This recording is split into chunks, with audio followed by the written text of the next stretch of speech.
Donc, nous allons débuter. Hein. Vous avez fait l'effort d'être présent et à l'heure. Bonjour, mon nom est Marie-Christine Dion. Je suis directrice générale des événements Trail Saglac. On est une petite famille ce soir, mais rassurez-vous, vous ne porterez pas le Beluga Trail sur vos épaules à 7 personnes. Vous devriez être plus nombreux, nous l'espérons, Beluga Trail, bien évidemment. Donc, le but de la rencontre de ce soir, c'est vraiment de vous faire un portrait assez général de l'événement. Je ne sais pas si vous avez déjà couru ou non l'événement, peut-être déjà été bénévole avec nous dans les 3 dernières années puisque, comme vous le savez, nous sommes à la 4e édition du Beluga Ultra Trail qui a démarré en 2020 en pleine pandémie. Donc, on a été le seul événement à devoir appliquer le passeport vaccinal au début de l'automne 2020. On a démarré en flèche pour notre événement. Mais cette année, on est content d'accueillir plus de 1000 athlètes qui sont répartis de la façon suivante sur les différents parcours. Donc, on va avoir 230 athlètes sur les parcours de 45 et de 30 km. On va avoir 325 athlètes sur notre parcours de 18.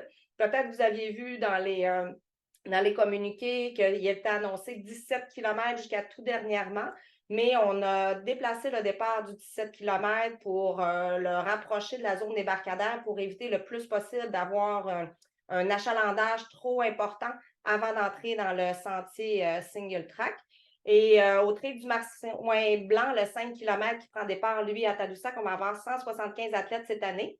Au Beluga Trail, donc le trail des enfants, on va avoir 65 athlètes présentement d'inscrits, mais je ne suis pas inquiète qu'on va avoir au moins 75 ou peut-être 80-85 Beluga qui vont courir le 1,5 km.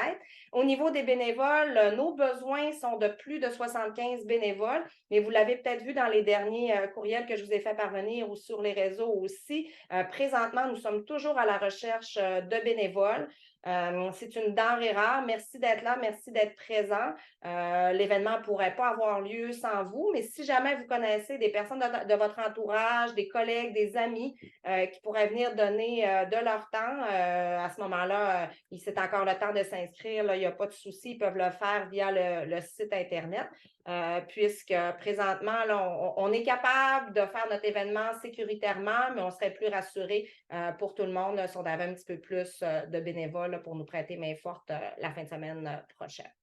Si jamais vous avez des questions, puisqu'on n'est pas si nombreux, je vous invite peut-être à m'interpeller, à ouvrir votre micro puis les poser au fur et à mesure. Là, je ne fais pas la gestion de la discussion là, au nombre de personnes que nous sommes présentement.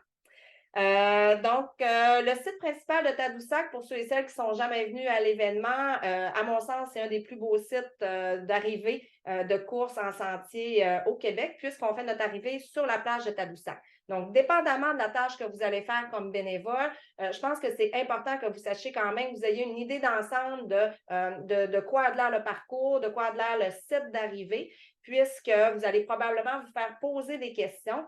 Et déjà là, la première chose que je vais vous demander en tant que bénévole, c'est de ne jamais répondre je ne sais pas à quelqu'un qui va vous poser une question. Donc, dépendamment du poste que vous allez occuper, si vous êtes à la remise des dossards, si vous êtes dans une zone de ravitaillement ou vous êtes au niveau de l'encadrement, référez-vous toujours à la personne responsable pour obtenir l'information. J'en profite déjà pour vous dire, je vous avais fait parvenir le guide de l'athlète. Je n'ai pas fait une version bénévole cette année parce que ça aurait été sensiblement les mêmes informations. Si ce n'est déjà fait, je vous invite à lire quand même assez attentivement le guide de l'athlète pour pouvoir trouver parfois réponse à vos questions. Et moi, je vais laisser des copies du guide de l'athlète sur plusieurs sites de bénévolat où vous allez vous retrouver. Donc, vous allez pouvoir trouver aussi réponse aux questions qui vont vous être posées à ce moment-là. Donc, le site principal de Tadoussac, pour ceux et celles qui sont déjà allés à Tadoussac, Tadoussac est une magnifique petite municipalité où c'est pas très grand. Donc, la beauté, c'est que notre site, quand même, d'arrivée est quand même assez concentré au devant de la plage. Sur le haut de ce que vous voyez présentement à l'écran, vous voyez, il y a une petite valise là, dans le haut.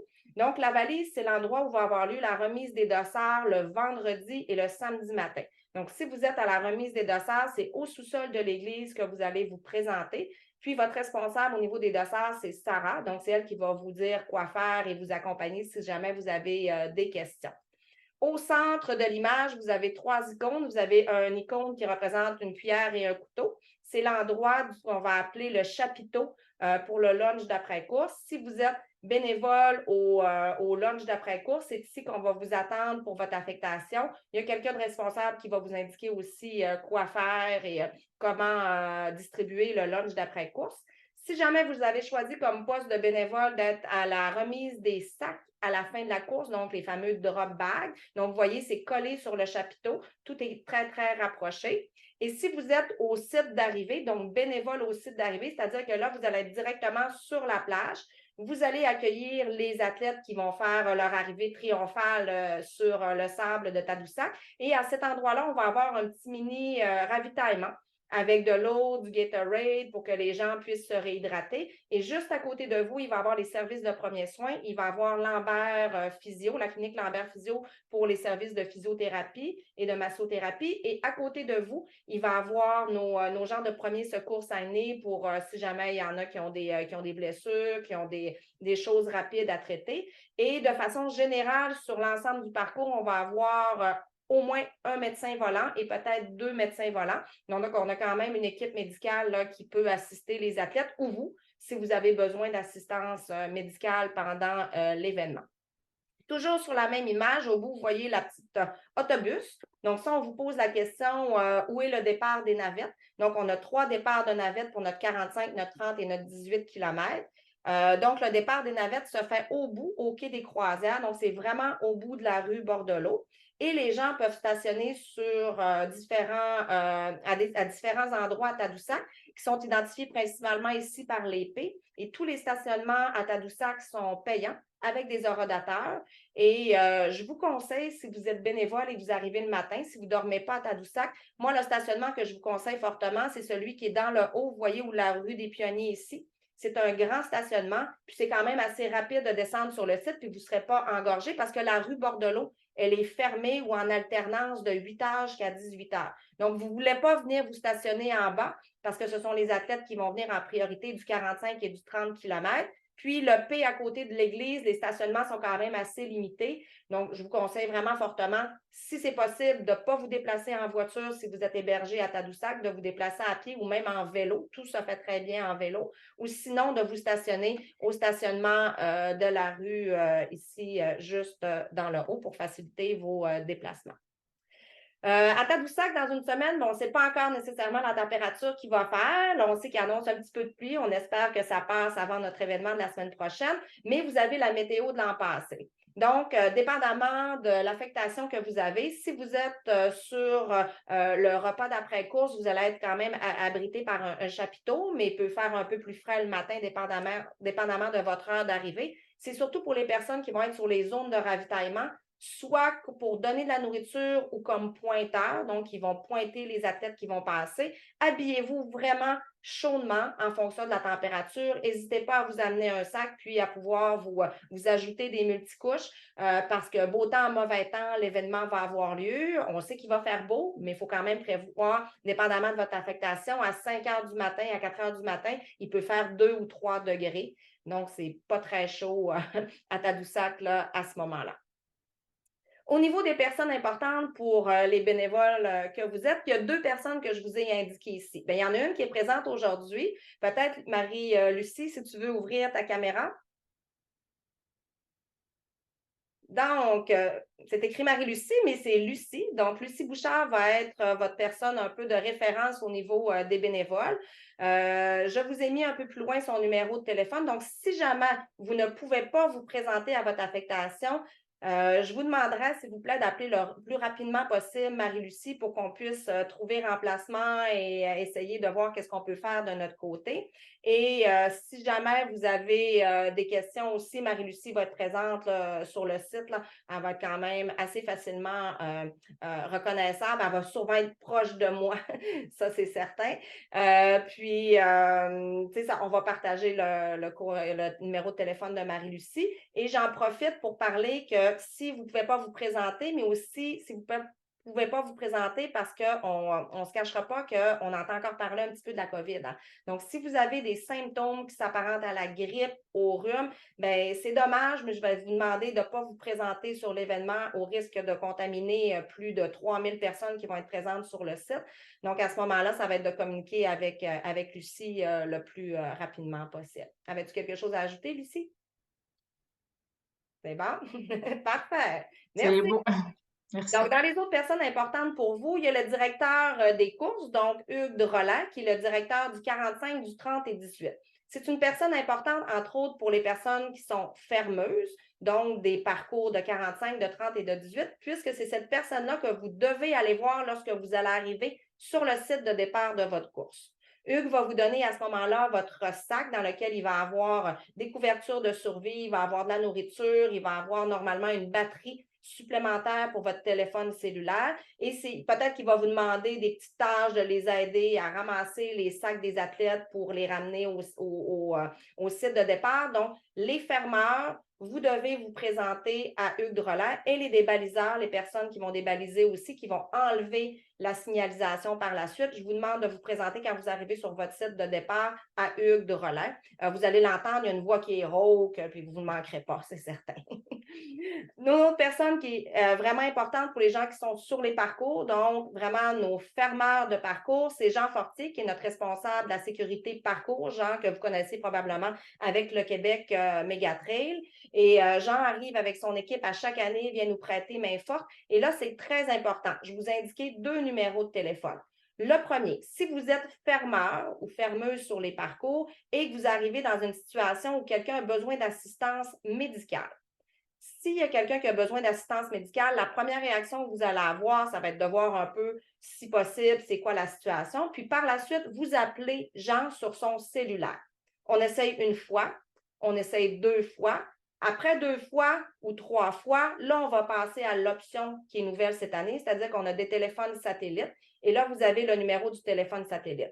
Donc, ce que je vous demande, c'est d'entrer ces numéros-là comme des numéros d'urgence pour le Beluga Ultra Trail pour les personnes qui sont sur les parcours. Et si vous avez besoin, c'est avec Jean que vous allez communiquer.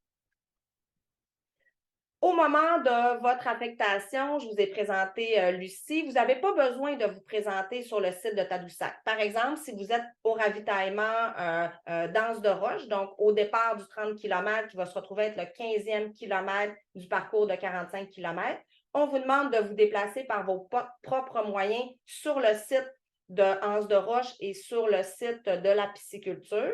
Donc, vous n'avez pas à vous présenter à Tadoussac. Mais si vous avez le goût de venir nous voir le vendredi entre midi et 21h, mais ça va nous faire plaisir de vous accueillir parce qu'en plus, on va pouvoir vous remettre directement votre chandail bénévole que vous allez pouvoir conserver par la suite. Donc, un chandail de course là, quand même assez neutre, vert, avec notre petit logo du Beluga, marqué bénévole dans le dos. Donc, ça va nous faire plaisir de vous voir. Puis, on va vous donner aussi un dossard bénévole qui va vous permettre, dépendamment des affectations que vous avez, vous allez avoir la possibilité d'aller chercher un café au café L'Abricotier qui est juste devant l'église à Tadoussac, donc de 7 h le matin à midi le samedi. Avec votre bracelet bénévole, vous allez pouvoir aller chercher un café et une viennoiserie offerte gratuitement par le Beluga Ultra Trail aussi. Et pour les gens qui sont sur les zones de ravitaillement, bien, vous pouvez manger et vous allez avoir des lunchs qui vont vous être fournis, surtout pour la zone de ravitaillement de la pisciculture parce que l'heure du dîner se chevauche.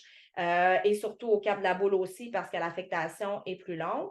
Et sinon, comme je le disais, vous n'avez pas besoin de vous présenter, mais vous venez nous trouver après votre affectation, par exemple, puisque vous allez pouvoir avoir le lunch d'après-course gratuitement, la petite bière gratuite, le verre de l'événement et peut-être courir la chance de gagner un prix de participation aussi qui vont être tirés au hasard parmi toutes nos personnes bénévoles. Donc, comme je le disais tout à l'heure, ici, c'est le numéro de téléphone de Lucie. Donc, vous pouvez le prendre en note. De toute façon, l'enregistrement va vous être partagé et vous pourrez le reprendre là, en note à ce moment-là.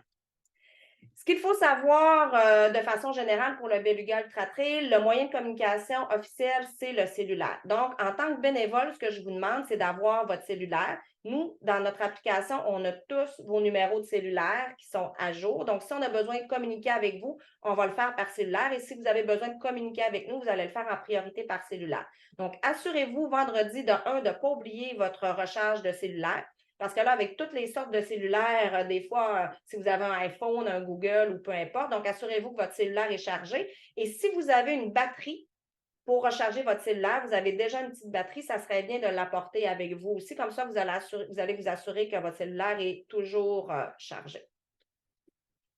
Nouveauté en 2023, je vous l'ai dit, on va avoir notre équipe de sécurité qui va avoir des téléphones satellites, mais pour vous, ce qui est important d'avoir, c'est vraiment le numéro de gens que je vous ai partagé tout à l'heure. Si jamais vous avez besoin de communiquer pour une urgence sur les parcours pour avoir une évacuation qui est demandée. Ceux et celles qui vont avoir à parler dans des radios courtes fréquences, donc sur les ravitaillements probablement, peut-être à la remise des dossards, peut-être au lunch d'après-course. Donc, si vous avez une radio courte fréquence, c'est vraiment important de ne jamais communiquer le nom d'un athlète sur les ondes. Vous donnez toujours seulement son numéro de dossard. Donc, comme ça, s'il y a une situation d'urgence, on n'alertera pas toutes les personnes qui sont sur la même fréquence que nous. Donc, on donne uniquement le numéro de dossard lorsqu'on communique par radio courte fréquence sur les ondes. Donc, comme je vous disais, c'est important de bien manger.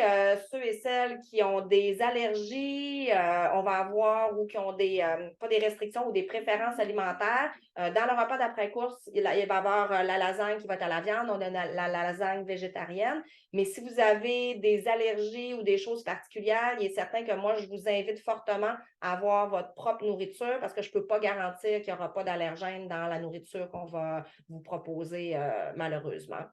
C'est certain.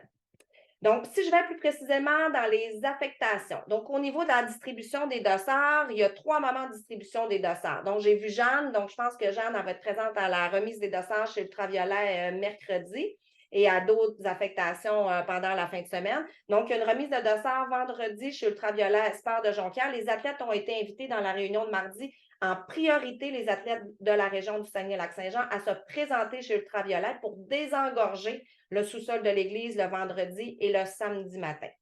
Fait important, si jamais on vous pose la question, les athlètes du 45 km doivent obligatoirement avoir récupéré leur dossard au plus tard le vendredi 21h.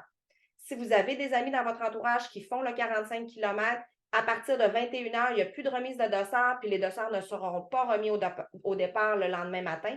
Donc, ça ne sera pas possible pour eux de prendre le départ du 45 km. Le vendredi, donc remise de dossard au sous-sol de l'église que vous voyez bien sur la petite photo ici, de midi à 21h. Donc, dépendamment de l'affectation que vous avez, il y en a qui vont être là de midi à 17h30 et il y en a d'autres qui vont être là de 17h30 à 21h ou sinon le samedi matin de 6h30 à 10h30. Si vous remettez le dossard de l'athlète, ce que vous allez avoir à faire, c'est Sarah qui va tout vous expliquer quoi faire. Donc, ça va être très, très bien détaillé. Pour ceux et celles qui connaissent Sarah, elle est très habituée dans son rôle de responsable des dossards. Mais en gros, vous allez devoir valider l'identité. Donc, la validation de l'identité est obligatoire sur notre événement. Je sais que ce n'est pas obligatoire sur tous les événements de course en sentier, mais on a tellement à cœur la sécurité de nos athlètes dans le sens que si moi, sur ma liste, c'est Georges, puis finalement, Georges a donné son dossard à Georgette, puis l'information que j'ai, moi, médicale, c'est celle de Georges, bien à ce moment-là, Georgette, elle va peut-être avoir un moins bon service de notre côté parce qu'on n'aura pas les bonnes informations sur ses besoins médicaux si elle en a. Donc, ça va être important de vous assurer de valider l'identité des personnes à qui vous allez donner les dossards et de faire la liste de tâches qui est ici, mais que je ne vous dirai pas nécessairement que Sarah va vous répéter, c'est certain. Si jamais vous êtes à la remise des dossards, ce qu'il ne faut pas oublier, Sarah va vous le répéter, mais je le mets quand même dans votre cerveau tout de suite, c'est justement à l'endos du dossard, on va demander aux athlètes d'identifier s'ils ont des allergies et s'ils ont de la médication particulière dans leur sac. La consigne qui a été donnée aux athlètes mardi, exemple, moi, je suis allergique aux piqûres de guêpes, donc j'ai toujours 3 épipènes avec moi quand je cours. Mais dans mon sac de l'athlète, je mets une petite identification pour dire où se trouvent mes épipènes. Comme ça, si j'ai besoin d'assistance au niveau médical, bien, les gens ne chercheront pas dans mon sac pour trouver ma médication. Fait que si des gens vous parlent, si vous êtes à la remise des dossards qui ont de la médication, bien, invitez-les à identifier correctement sur leur sac où se trouve la médication. Et surtout, vous avez déjà fait des courses, vous êtes tous des coureurs, je suis certaine, mais à ce moment-là, il ne faut pas plier le dossard non plus parce qu'à l'endos du dossard, on a la puce RFI, puis si on la plie, bien, elle ne captera pas lorsque les gens vont arriver à l'arrivée pour avoir leur temps d'arrivée. Pour votre information générale, il n'y a aucun matériel obligatoire sur les courses du Beluga Ultra Trail, à part le petit verre pour boire sur les zones de ravitaillement. Si vous avez, moi, je vous invite à traîner votre gourde pendant la journée pour pouvoir vous remplir soit sur les zones de ravitaillement, sur la zone de lunch ou à la remise des dossards. Donc, vous n'aurez pas besoin de verre récupérable, mais apportez votre gourde pour pouvoir la remplir tout au long de la journée de votre affectation. Pour les personnes qui sont fermeurs ou débaliseurs, donc ce sont les personnes qui vont être à l'arrière des différents pelotons. Donc, on devrait avoir normalement 2 couples de fermeurs par distance. On va avoir un couple de fermeurs coureurs et un couple de fermeurs marcheurs. Ça sera à vous de vous entendre lorsque vous allez arriver sur le site d'arrivée entre vous, à savoir qui va marcher, entre guillemets, et qui va courir. Donc, on s'entend que quelqu'un ne fera pas le parcours de 45 km entièrement à la marche. Les temps de passage ne le permettent pas. Mais aux 18 km, quelqu'un peut faire une marche semi-rapide et arriver potentiellement dans les temps de passage. Est-ce que j'ai raison, Lucie, toi qui as fermé le 17 km plusieurs années? Oui, absolument. Oui. Effectivement. Fait que je ne sais pas si on a des fermeurs ou des fermeuses de parcours de 17, mais ça se peut que ça alterne des fois entre la marche et la course. Donc, à ce moment-là, ce que je vais vous demander, c'est que le couple qu'on va appeler le couple fermeur-coureur, il va demeurer avec les dernières personnes qui courent vraiment plus, puis il va laisser aller derrière eux, ce couple-là, il va laisser aller derrière les gens qui alternent plus la course et la marche. Et ces athlètes-là vont être, excusez-moi le terme, ramassés par le dernier couple de fermeurs-marcheurs. Si jamais vous arrivez sur votre départ et vous êtes seulement 2 fermeurs, parce que présentement, croyez-le ou non, il nous manque encore des fermeurs de parcours, alors qu'habituellement, c'est le poste qui part le plus rapidement. Donc, on a des gens qui nous ont malheureusement laissé tomber cette semaine. Donc, si vous connaissez des gens qui auraient le goût de fermer des parcours, il nous reste encore de la place. Je crois au 45, au 30, puis au 17, je pense qu'il reste une place aussi. Donc, si jamais vous vous présentez au départ et que Hugues dit ah, vous êtes seulement 2 fermeurs, bien à ce moment-là, je vais vous demander de peut-être rester toujours un à la fin. L'autre peut se déplacer par l'avant, puis vous pourrez revenir puis alterner pour pas que ça soit toujours le même qui soit le fermeur marcheur à l'arrière. Donc, dans un monde vraiment idéal, je vous souhaite d'être 4. Je vais tout faire pour que vous soyez 4, mais si ce n'est pas le cas, c'est la tâche que je vais vous demander de faire tout au long de votre parcours. Au niveau des navettes, donc si vous êtes sur justement fermeur ou des baliseurs, on vous demande de prendre la navette comme les coureurs selon l'horaire qui est indiqué dans le guide de l'athlète. À ce moment-là, c'est important de réserver votre navette. Vous avez le lien dans le site, sur le site Internet, dans l'onglet Guide de l'athlète, réserver ma navette. Ça se peut que ça ne fonctionne pas. Si ça ne fonctionne pas, c'est parce que vous n'avez pas de compte sur la boutique Trail Saglac.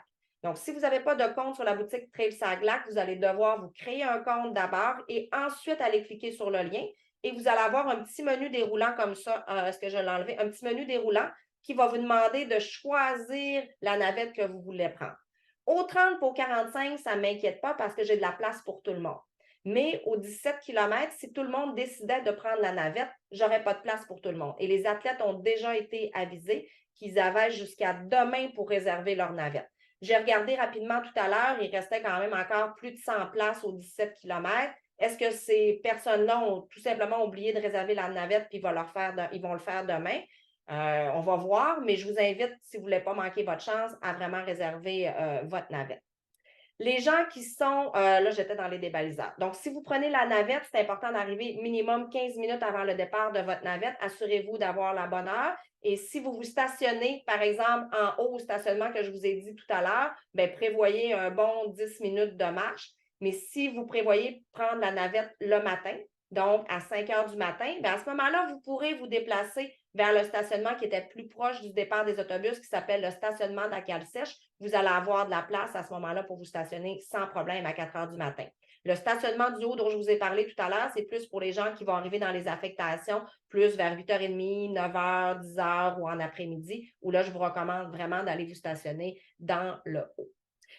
Pour les fermeurs, fermeuses de parcours, donc on vous demande effectivement d'avoir votre cellulaire. Hugues va vous remettre la trousse du fermeur. Et c'est bien important de peut-être vous faire une petite copie des temps de passage qu'on appelle communément les cut-offs pour les avoir en tête parce que votre travail comme fermeur-fermeuse, c'est d'amener le plus possible d'athlètes à respecter ces temps de passage-là pour faire en sorte qu'on n'ait pas besoin de les sortir au ravitaillement.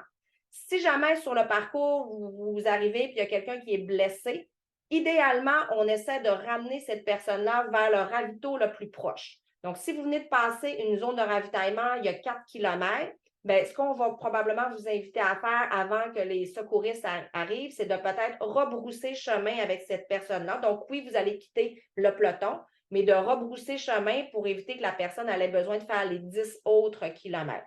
Donc, on essaie d'éviter les abandons en cours de parcours. Si la personne est capable de se déplacer, ça va être juste plus long. Mais si on n'a pas besoin d'amener une équipe en forêt pour aller faire l'extraction de cette personne-là, à ce moment-là, ça va être facilitant pour tout le monde.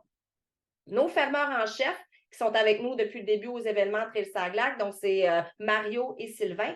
Donc, ces deux personnes-là vont être en tout temps à la fin du parcours du 45 km. Et si vous avez bien regardé nos parcours, le 45 s'en vient dans le 30, qui s'en vient dans le 18, qui s'en vient dans le 5.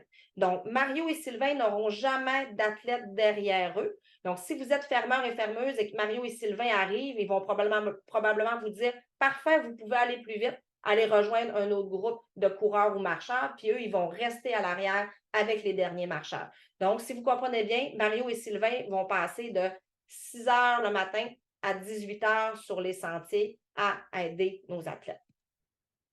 Pour encore plus de sécurité au niveau médical, je fais juste vous dire qu'on a effectivement la présence des gens de Vers-Lorette. Donc, on a 4 personnes de l'équipe médicale. On a 4 secouristes aussi de premier secours, 2 secouristes qui vont être à la pisciculture et 2 secouristes qui vont être à l'arrivée si jamais il y a des gens qui ont besoin de soutien de leur part. Et on a au moins un médecin volant qui peut se promener sur le parcours.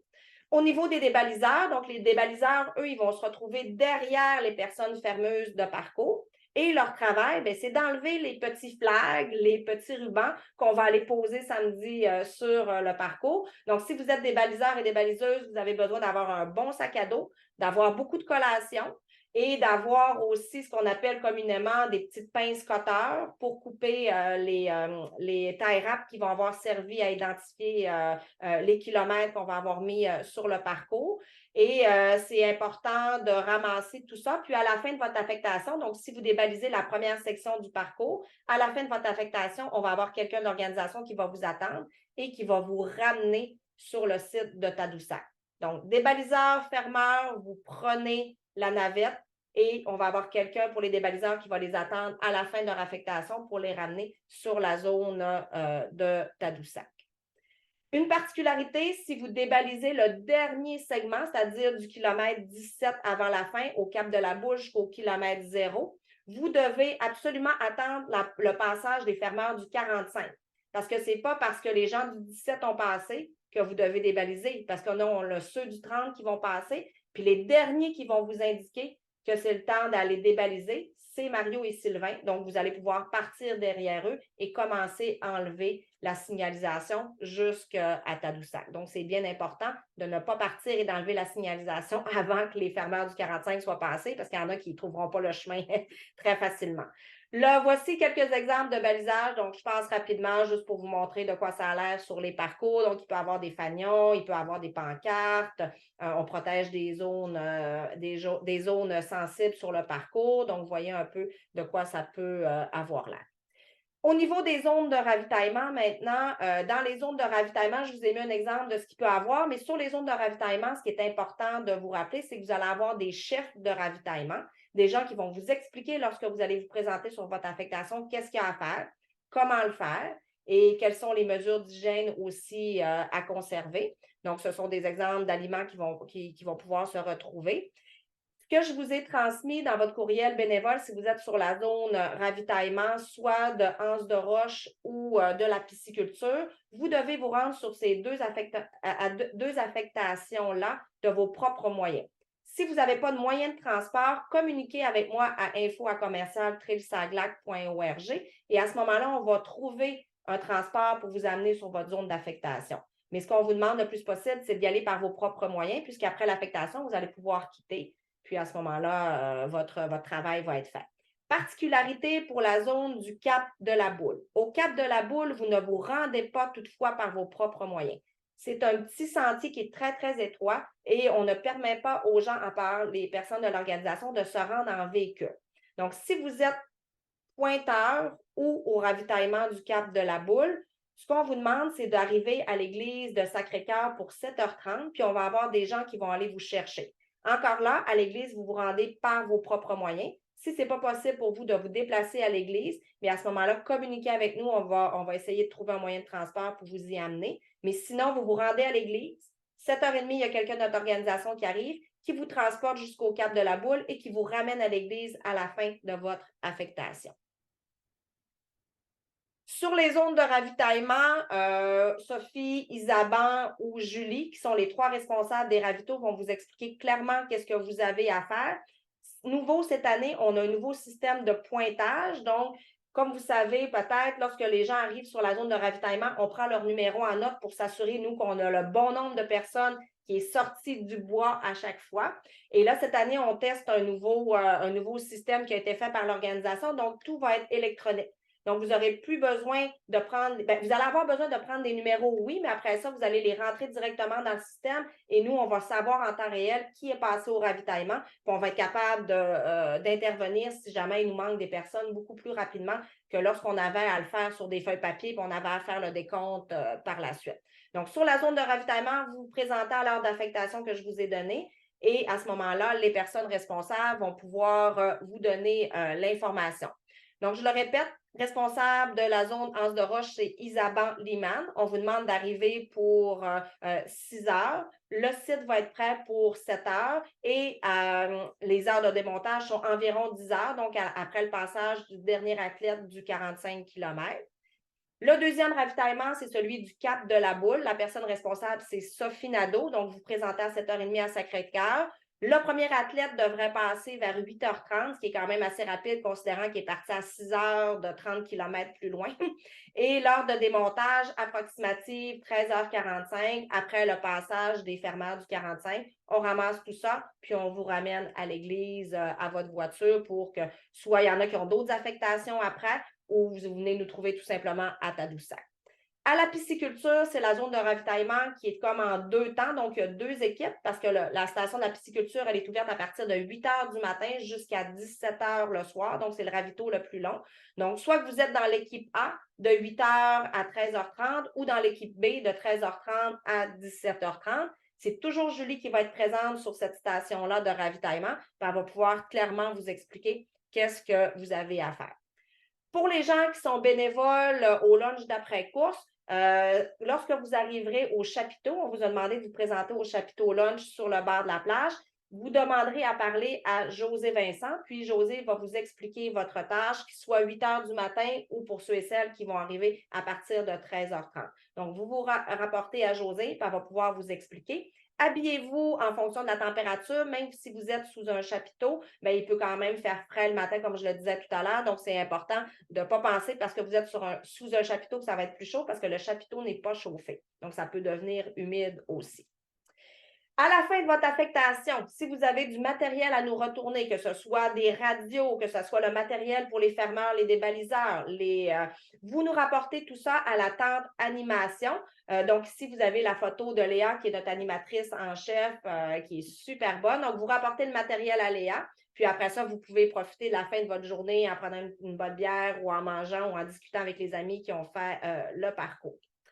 Avant de terminer, je vous rappelle qu'en étant bénévole avec nous cette année, on vous avez un programme de récompense et je vous invite fortement, si vous êtes des coureurs et des coureuses, à vous en prévaloir pour l'an prochain. Malheureusement, ce n'est pas transférable à une autre personne, mais dépendamment du nombre d'heures de bénévolat que vous allez faire avec nous cette année, vous voyez, si vous faites plus de 15 heures de bénévolat, il y en a qui le font, vous allez avoir droit à 100% de gratuité pour la distance de votre choix l'an prochain. Donc, ce n'est pas un montant. Si vous avez fait plus de 15 heures, vous avez votre 45 km gratuit pour l'an prochain. Donc, c'est important, quelques jours après le Beluga Ultra Trail, de communiquer avec nous. On va vous donner un code rabais. Puis, si par hasard notre course est pleine, ben, il va y avoir de la place pour vous, les bénévoles. C'est vraiment une façon qu'on a de vous remercier d'être avec nous. Donc, ne stressez pas la journée d'après parce que les inscriptions ouvrent à midi.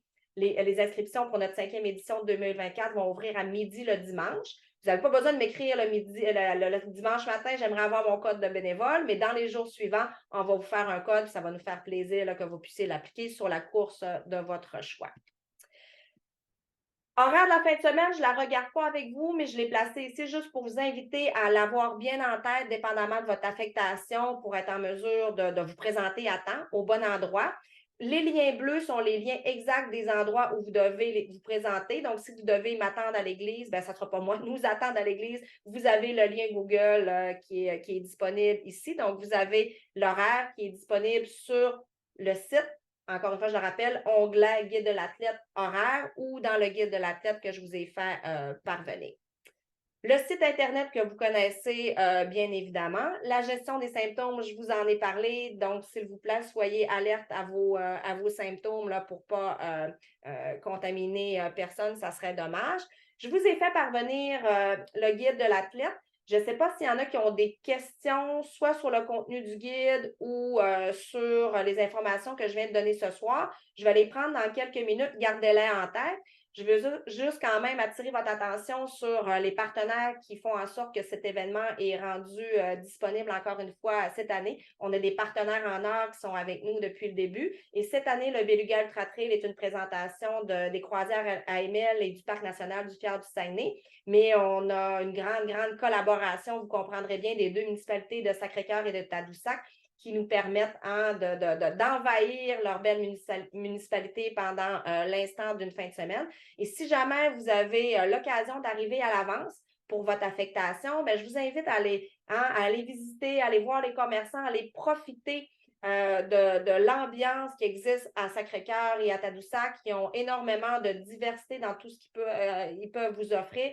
Donc, ça serait dommage de ne pas en profiter puis de juste venir faire votre affectation. L'événement est rendu disponible aussi grâce au ministère de l'Éducation et de l'Enseignement supérieur par le programme PSES. Puis, on est un événement sanctionné trail par la FQA, bien évidemment. Puis, j'en profite aussi pour vous parler de notre autre événement. Donc, on fait le Beluga en fin de semaine, mais à la fin octobre, on a un nouvel événement qui va se passer à Vagelbert. Donc, Vagelbert, qui est au lac Saint-Jean, pour ceux et celles qui ne connaissent peut-être pas, qui est un magnifique village, un ancien village producteur de papier. Et on fait un défi d'endurance de 4 heures ou de 6 heures où les gens peuvent faire l'événement soit en solo, en équipe de 2 ou en équipe de 4, sur un parcours de 6,5 km qui va sillonner le village de Vagelbert et le sentier Ouiachuan qui longe un peu la rivière Ouiachuan. C'est un événement unique au Québec. Le concept n'existe pas dans cette formule-là. On connaît les backyards où là, ça n'arrête plus de finir. Mais là, ici, c'est circonscrit dans un temps de 4 heures et de 6 heures. Donc, si ça vous intéresse d'être parmi nous, vous avez le site Internet, soit pour donner du temps ou venir participer. Le camping de Vagelbert va être exceptionnellement ouvert pour la fin de semaine. Et je pense que ça peut être une belle façon de clôturer la saison de trail avec nous. Je vais donc arrêter mon partage pour pouvoir peut-être répondre à vos questions si vous en avez. Est-ce qu'il y en a qui ont des questions? Nous, on aurait peut-être une question, mais c'est vraiment spécifique à notre affectation parce qu'on en fait deux. Fait que s'il y a d'autres gens qui ont des questions avant, peut-être que. Pour vos déplacements, c'est ça? Oui, parce que dans le fond, on fait le ravito Cap-la-Boule, puis après ça, on est fermeur sur le 18. Fait que là, est-ce qu'on est mieux de prendre la navette le matin à 7h30 de l'église Sacré-Cœur, puis après ça, on fait juste embarquer sur le sentier? Non, nous, à ce moment-là, il va falloir coordonner. On va aller vous chercher idéalement. On va s'en reparler parce que ne faut pas que votre voiture reste à Sacré-Cœur parce que vous allez sortir à Tadoussac. Oui, c'est ça. Ça veut dire que nous, on a quelqu'un de notre organisation qui va devoir aller vous chercher Ah, à Tadoussac le matin puis vous amener au Cap de la Boule. Puis ça, c'est possible, fait qu'on pourra s'en reparler à la fin de la rencontre. OK, parfait. Merci. Est-ce qu'il y en a d'autres qui ont des questions, commentaires? Ça veut dire qu'on a été clair. Donc, merci à l'avance de votre temps. N'hésitez pas à venir me voir sur le site si jamais on se croise. Des fois, je vais être dans la folie, mais ça va vraiment me faire plaisir de vous rencontrer en personne. Puis, au plaisir de voir soit mercredi, vendredi et samedi prochain pour la 4e édition.